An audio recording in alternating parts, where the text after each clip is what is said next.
ETF index mutual funds నేర్చుకుని stock మార్కెట్లో రాణించాలనుకుంటున్నారా? వెంటనే ఈ నెంబర్కి కాల్ చేయండి. మాలతి గారు నమస్తే అండి. నమస్తే అండి. సో యాక్చువల్లీ పోక్సో కేసెస్ గురించి మనం వింటూ ఉంటాం. రీసెంట్లీ చాలా కూడా మనం చూసాము. కాకపోతే అందులో ఏంటి రూల్స్ అండ్ రెగ్యులేషన్స్ అనేవి చాలా మందికి తెలియదు. అంటే పోక్సో ఎవరెవరు పెట్టచ్చు, అసలు యాక్చువల్లీ పోక్సో కేసెస్ ఎవరెవరి మీద అప్లై అవుతాయి. అండ్ కొన్నిసార్లు మనం చూస్తుంటాం ఏంటంటే, మనం కోర్ట్ మూవీలో కూడా చూసాం, పోక్సో కేసు పెట్టిన తర్వాత వాళ్ళు లైక్ ఇంకా ప్రేమించుకుంటున్నారు లేదు అని చెప్పేసి, లేదంటే ఇఫ్ దే గెట్ మ్యారీడ్ దాని తర్వాత ఒకవేళ నిజంగానే వాళ్ళ కేసు ఏదో ఒక టైంలో విత్డ్రా చేసుకుని ఏదో చేసుకుని దే గాట్ మ్యారీడ్ అనుకోండి. సో హౌ ద లైక్ ఇంకా దాని ప్రకారం పనిష్మెంట్స్ అనేవి ఇవ్వడం జరుగుతుందా, లేదంటే కేసు అంతా కూడా వేవ్ చేసేసి కొట్టడం ఏదైనా జరుగుతుందా? అసలు ఏంటి రూల్స్ అసలు? నేను ఇప్పుడు పాక్సో యాక్ట్ గురించి చెప్తాను. పాక్సోలో ఒకవేళ పెళ్లి చేసుకుంటే ఎట్లుంటుంది అదంతా చెప్తాను. బట్ బిఫోర్ దాట్ జెన్జీస్ కి ముఖ్యంగా చెప్తున్నాను, under 18 girls, under 18 boys, please don't come in to physical relationships. ఇది నేను క్లియర్ గా జెన్జీస్ కి ఇచ్చే మెసేజ్ ఇది. బికాస్ పాక్సో యాక్ట్ అనేది ఒకటి ఉంటుంది. యాక్ట్ ప్రకారంగా ఏదైనా జరిగితే కనుక by mistake, boys you will be in to jail. Severe action ఉంటది, నాన్ బెయిలబుల్. ఏం చేసినా ఇంకా బయటికి రాలేరు. Punishment mandatory. What ever you do, even out of love చేసినా కూడా, ఒకవేళ అమ్మాయి కనుక ఒక స్టేట్మెంట్ ఇచ్చినా, ఈవెన్ అమ్మాయి స్టేట్మెంట్ ఇవ్వాల్సిన పని లేదు, అమ్మాయి తరఫున రిలేటివ్స్ ఇచ్చిన, రిలేటివ్స్ కేసు పెట్టినా కూడా, పేరెంట్స్ ఇచ్చినా కూడా, friends no only relatives and parents. Okay. Someone who can guardian కూడా ఇవ్వచ్చు. సో వాళ్ళు కనుక కేసు కనుక పెడితే మాత్రం boys you will be into trouble. So జెన్సీస్ జస్ట్ బి కేర్ఫుల్, అందుకే చెప్తున్నాను. అండ్ మీరు అడిగిన క్వశ్చన్ కి I really have a very good answer. Recent గా ఒక సుప్రీం కోర్ట్ కేసు రిపోర్ట్ అయింది. ఆ కేసు ప్రకారం ఏంటంటే, ఈ అమ్మాయి అబ్బాయి ఒక రిలేషన్ లో ఉన్నారు. అబ్బాయి వచ్చేసి మేజర్ అండ్ అమ్మాయి వచ్చేసి మైనర్ అన్నమాట. So they were in to relationship, అంటే ఒక రిలేషన్ ఉన్నారు. ఉన్న తర్వాత వాళ్ళకి ఫిజికల్ రిలేషన్షిప్ అయిన తర్వాత she got pregnant and then the boy left her. అంటే బాయ్ ని చేసుకొని పెళ్లి అది అని అనేసరికి ఆ అమ్మాయి వెళ్ళి కేసు పెట్టడం జరిగింది. సో ఆ అమ్మాయి మైనర్ అవ్వడం వల్ల అది పాక్సో అయిపోయింది, పాక్సో కేసు అయిపోయింది. సో పాక్సో కేసు కింద ఆయన ఈస్ బీన్ జైల్డ్. సో అతను ఏం చేశాడు, ప్రెగ్నెంట్ అయిందని చెప్పేసి పెళ్లి చేసేసుకున్నాడు. సో ఆ అమ్మాయి కేసు పెట్టింది, ఆ కేసు నడుస్తుంది, శిక్ష పడింది, జైలు శిక్ష అన్ని పడినాయి. ఆ తర్వాత ఈ కేసు సుప్రీంకోర్టుకి వెళ్ళింది.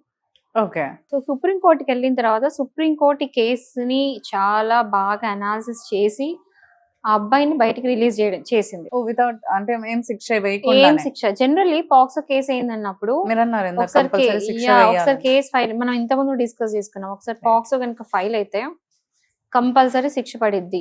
విత్డ్రా చేసుకోవడానికి అవకాశాలు లేవు, ఏమి లేవు. అండ్ పెళ్లి చేసుకున్నంత మాత్రాన శిక్ష తీసేయాలి అలాంటి రూల్స్ లేవు, పాక్సో యాక్ట్ లేవు. సో మ్యాండేటరీ పనిష్మెంట్ అక్కడ కంపల్సరీ. ఎవిడెన్స్ కనుక ఆ అబ్బాయికి అగేన్స్ట్ గా ఉంది అంటే మ్యాండేటరీ పనిష్మెంట్ కంపల్సరీ. అంటే ఇంటెన్స్ ఏమైనా తగ్గుతుందా పనిష్మెంట్? సేమ్ ఏం ఉండదు, యాక్ట్ ఎలా చెప్పిద్దో అది ఆ ప్రకారంగానే శిక్ష అనేది పడిద్ది. అయితే ఇక్కడ ఏంటంటే కోర్టు తన సర్వాధికారం యూజ్ చేసి ఆర్టికల్ 142 యూజ్ చేసి ఈ పర్సన్ ని, అబ్బాయిని రిలీజ్ చేసింది, జైలు శిక్ష తీసేసింది. సో ఇక్కడ ఏం జరిగింది అంటే, ఇక్కడ ఏం చెప్పారు అంటే, ఇది ఇంట్రెస్టింగ్ పార్ట్. ఏమని చెప్పారంటే, ఈ పర్టికులర్ కేసులో ఇక్కడ ఏమీ కూడా సెక్షువల్ హరాస్మెంట్ లేదు. పాక్సో యాక్ట్ అనేది it deals with sexual harassment, అంతే కదా. బట్ ఈ throughout the case law ఎక్కడ కూడా there is no sexual harassment. So ఆ అమ్మాయిని బలవంతంగా చేసింది ఏమీ లేదు. దే వేర్ ఇన్ లవ్, ప్రేమలో ఉన్నారు. So they got in to a relationship and out of that A baby was born. ఆ బాబు వచ్చేసి ఆల్రెడీ 1 year ఉన్నాడు. అండ్ సుప్రీం కోర్టుకి ఆ అమ్మాయి ఎవరైతే మైనర్ అని చెప్పానో ఆ అమ్మాయి వచ్చేసి స్టేట్మెంట్ ఇచ్చింది. ఏంటంటే, ఇప్పుడు పాక్సో కేసు ఉంది కానీ ఓకే ఫైన్, బట్ దెన్ నేను నా బాబు మేమందరం కూడా సొసైటీలో బతకలేము హస్బెండ్ లేకుండా, చాలా కష్టం అవుతుంది అని చెప్పి ఆ అమ్మాయి స్టేట్మెంట్ ఇచ్చింది. ఆ స్టేట్మెంట్ విన్నాక అండ్ ఆల్సో కోర్ట్ ఒకటి గమనించింది ఏంటంటే, she was very happy, she seems to be very happy with her husband. అంటే ఆమె హస్బెండ్ తో హ్యాపీగా ఉన్నప్పుడు అఫెన్స్ లేదు కదా, అసలు అఫెన్స్ లేనప్పుడు ఎందుకు కేసు. జనరల్ ఏంటంటే ఇట్లాంటి కేసెస్ స్పెషల్ పవర్ యూజ్ చేసి సుప్రీం కోర్టు విడుదల చేసింది ఆర్టికల్ 142 కింద. సో ఇదనేది స్పెషల్ కేసులా కన్సిడర్ చేసి ఇచ్చారు. బట్ ఎవ్రీ టైం అట్లనే ఉండదు. ఉండదు. జనరల్లీ ఏంటంటే పెళ్లి చేసుకోగానే రిలీజ్ చేయడం అలాంటివి ఉండవు. ఎందుకంటే మనం రీసెంట్గా ఇంకో కేసు చూసాం. ఎట్లా అంటే ఒక కేసులో ఏం జరిగిందంటే రేప్ కేసు ఫైల్ చేయడం జరిగింది. తర్వాత అబ్బాయి ఆ అమ్మాయిని పెళ్లి చేసుకున్నాడు అని చెప్పేసి ఒక స్టేట్ హైకోర్టులో, I don't remember the state, but ఒక హైకోర్టులో ఏంటంటే ఆ అమ్మాయి పెళ్లి చేసేసుకున్నాడు కదా, ఇంకెక్కడ రేప్ కేసు అని చెప్పేసి రేప్ కేసు తీసేయడం జరిగింది. సో ఇట్లా కొన్ని రేర్ కేసెస్ ఉన్నాయి. బట్ ఏంటంటే కంప్లీట్లీ కోర్ట్స్ డిస్క్రిప్షన్. అంటే court has to be convinced okay there is no crime happened, ఏం క్రైమ్ జరగాలి అక్కడ. పెట్టిన కేసు ఏవైతే సెక్షన్స్ ఉన్నాయో ఆ సెక్షన్ సంబంధించిన అఫెన్సెస్ ఏవి కూడా అక్కడ అట్రాక్ట్ కూడా అవ్వట్లేదు. సో అట్రాక్ట్ కానప్పుడు విడుదల కొన్నిసార్లు చేస్తాయి, కొన్నిసార్లు కేసెస్ తీసేస్తాయి. బట్ ఏంటంటే ఇది జరిగింది కదా అని ప్రతి చోట అదే జరుగుతుందని అనుకోకూడదు. బట్ ఈ కేసుని మనం రిలవెంట్ కేసు లాగా, ఒక రెఫరెన్స్ కేసు లాగా మనం యూజ్ చేసుకోవచ్చు. ఒకవేళ సిమిలర్ కేసెస్ ఏమైనా అయితే ఓకే ఇట్లాంటిది ఒకటి సుప్రీంకోర్టులో జరిగింది, ఇలాంటి కేసు యూజ్ చేసుకోవచ్చు అని రెఫరెన్స్ కి యూజ్ చేసుకోవచ్చు. బట్ కంప్లీట్లీ సిచ్యువేషన్ బట్టి, అక్కడ పర్సన్స్ బట్టి, పార్టీస్ ఎవరైతే ఇన్వాల్వ్ అయినారు కేసెస్ దాన్ని బట్టి కోర్ట్ డిసైడ్ చేస్తారు. రైట్. సో ఏ కేసు అయినా అంతే అండి, సిచ్యువేషన్ బట్టి డిసైడ్ చేస్తారు. కంప్లీట్ కోర్ట్స్ డిస్క్రిప్షన్ కూడా ఉంటుంది. కొన్నిసార్లు స్ట్రిక్ట్ గా యాక్ట్ కి నించకుండా ఇట్లాంటి జడ్జిమెంట్స్ కూడా సొసైటీ ఫేవర్ లో ఇచ్చినవి ఉన్నాయి. అంటే ఇప్పుడు సొసైటీ ఫేవర్ కోసమే కోర్ట్స్ ఉన్నాయి, పోలీస్ స్టేషన్స్ ఉన్నాయి, అన్ని ఉన్నాయి.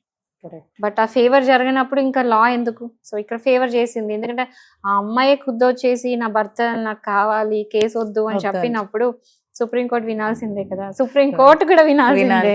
మనం వింటూ ఉంటాం కదా, ఎమ్ముడే దిగొచ్చిండు ఒక wife story.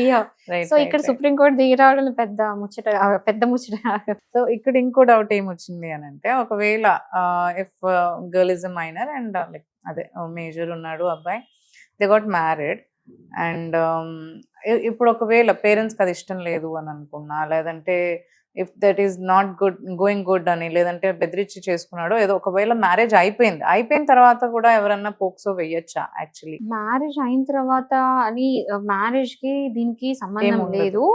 There has to be sexual harassment on a minor. Okay. 2 ingredients ఏంటంటే, first the girl has to be a minor. మీరు ఈవెన్ బాయ్ కూడా మైనర్ అవ్వచ్చు, ఇది కూడా ఉంది. Only girl POCSO act only girls not only for girls, right? Yeah, ఈ POCSO act also applies to the boys also, right? So ఒకవేళ girl minor అయ్యండి, ఆ అమ్మాయి మీద కనుక సెక్షువల్ హరాస్మెంట్ అంటే కంప్లీట్ గా రేపే జరగాలని అలా ఉండదు.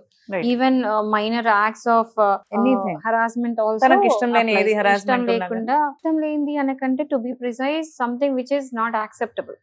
రైట్. అంటే ఏదైనా సరే, అంటే unwanted touch, all that. So అది అలాంటి ఏం జరిగినా పాక్స్ యాక్ట్ కిందకి వస్తుంది. సో ఒకవేళ ఇక్కడ మైనర్ ఉండి సెక్షువల్ హరాస్మెంట్ జరిగి ఉంటే స్టేట్మెంట్ ఇచ్చారు అనుకోండి, and there is clear evidence where there is a incident of sexual harassment, అప్పుడు పాక్స్ యాక్ట్ అవుతుంది. సో ఆ అమ్మాయి స్టేట్మెంట్ తీసుకుంటారు, కంప్లైంట్ ఎవరైనా ఇవ్వచ్చు. But there has to be clear evidence of sexual harassment happened. ఆ ఎవిడెన్స్ లేదు అన్నప్పుడు కేసు ఉండదు. సో పెళ్లి చేసుకున్నారు, all that will not come into scene, it will not come into scene at all. So దాన్ని బట్టి ఉంటుంది. ఇక్కడే అందుకే నేను చెప్తున్నాను, జెన్సీస్ ఈ మధ్యలో అంటే see the generation has changed, people have evolved, right? And ఈ కాలం కిడ్స్ అయితే మాట్లాడొద్దు, like they are into a digital era. పొద్దున్న లేస్తే ఫోన్లు, ఏఐ మీదనే ఉంటారు మొత్తం, gaming, all that. And relationships కూడా ఒకప్పుడు 20s లో స్టార్ట్ చేసిన వాళ్ళు ఇప్పుడు 15 స్టార్ట్ చేస్తున్నారు. యునైటెడ్ స్టేట్స్ ఇక్కడికి వచ్చేసి, yes, ఫారెన్ వెస్టర్న్ కల్చర్ వచ్చేసింది. సో 15 years కి start relationships, all that, right? So మీ రిలేషన్షిప్ లో ఉండద్దు అని నేను అనను, I'm no one to say that, మీ ఇష్టం. But just be careful, right? POCSO act అనేది ఒకటి ఉందండి. అండ్ అడల్ట్స్ కి చెప్తున్నా, మేజర్ బాయ్స్ డోంట్, మీరు జోలికి వెళ్ళకండి, మైనర్ గర్ల్స్ జోలికి వెళ్ళకండి. Let her become a major. పెళ్లిళ్ళు చేసుకుని హ్యాపీగా ఉండండి, అలా చేయని, కానీ పిచ్చి కథలు ఏం పడకూడదు అని చెప్తున్నా. Thank you so much Malti.